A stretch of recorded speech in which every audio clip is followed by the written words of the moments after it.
is going on? Welcome to the video. So we are 1 week exactly from today removed from the 50 mile that we just did a couple of weeks ago in Mohawk, Utah, and your boy is feeling really good. So I thought I'd put a video together for you guys just to cover step by step what I did to put me in a place where I ran 50 mile last week, my first one. Literally in 3 days, by Tuesday I could have gone for another run again. So I thought I'd show you 4 key tips that I did that sped up my recovery. So the best part about this key tips is if you care about being jacked, if you care about building lean tissue mass, it's a tip that you too can apply and it can give you some relief and speed up your recovery too. And if you're new to the channel, you don't know exactly what I'm talking about. So this past 3 months, I've been prepping for my first ultra marathon that we did behind the rock in Mohawk, Utah, and we just completed that about a week ago.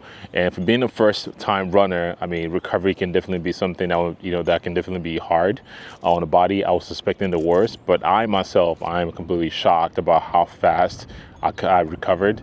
That I was back in the gym literally by Monday, working out again. Not necessarily legs, but I could if I wanted to, but I decided to listen to my coach. So here are 4 things that I did that sped up my recovery.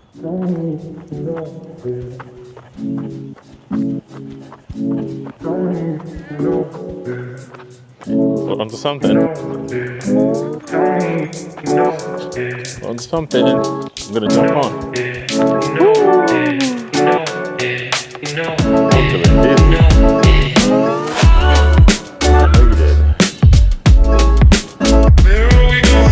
First tip I'm going to be sharing with you guys is going to be movement. So anytime I do my long runs, my 20, 30 miles, one thing I've noticed over the years is, yes, it's my first time running that kind of mileage, and the first thing I want to do is just sit down because I'm tired. I don't want to do anything.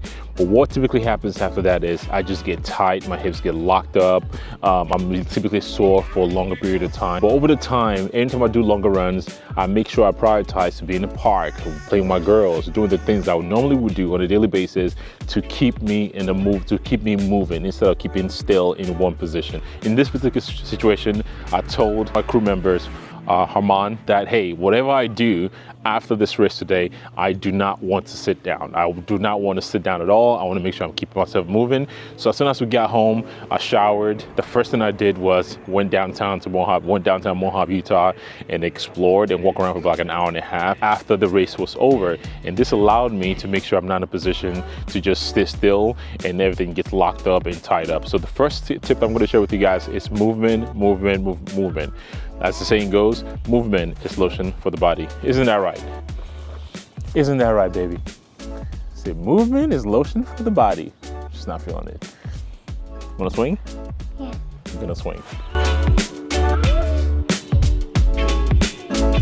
So the second thing I did after the race was I made sure I hydrated. So based on the data that my Garmin from my watch that I wore during the race told me, I lost about 7,258 milliliters of sweat.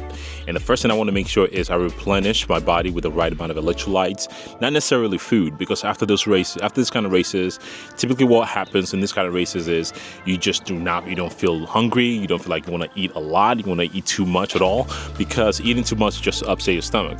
So the main priority that I need to take care of after that race was making sure I replenish my body with the right amount of nutrients. So what I did was I had about 2,000 milligrams of electrolytes mixed in a shaker. I downed that after the race. I ate about 3 slices of watermelon, and that's really what I had for the rest of the night. But throughout the night, I make sure I would just slam in tons of water just to make sure my body is fully hydrated and I replenish all the electrolytes from the sweat that I lost throughout the day.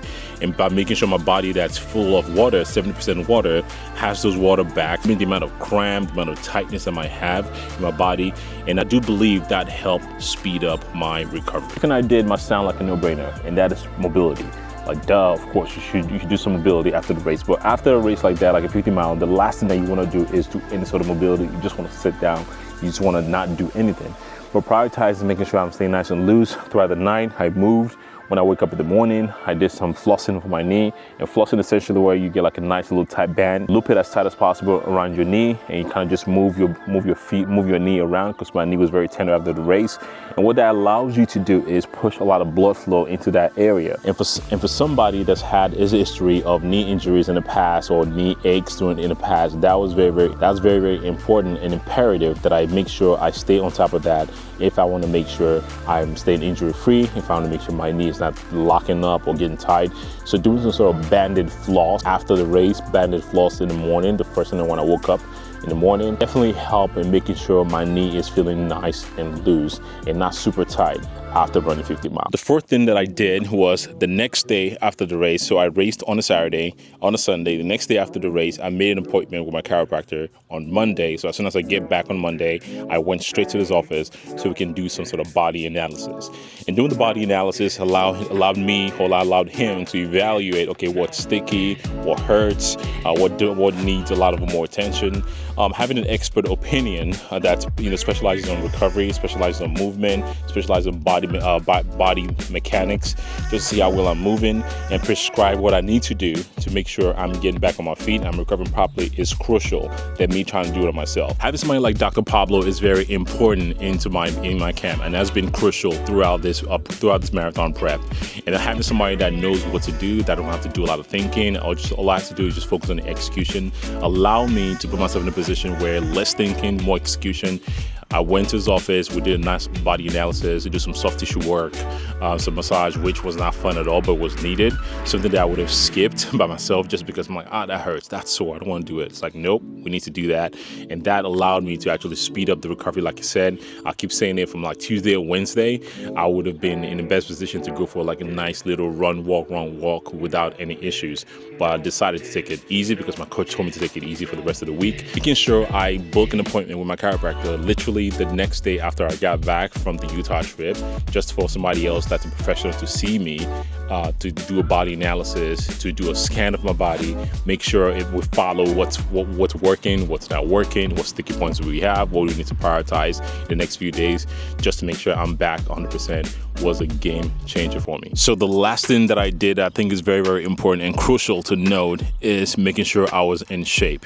Because let's face it, regardless of how all the modalities, all the recovery modalities that you put together, if you're not in shape to run a 50 miler, it's just going to be a good time recovering from that kind of feat at all.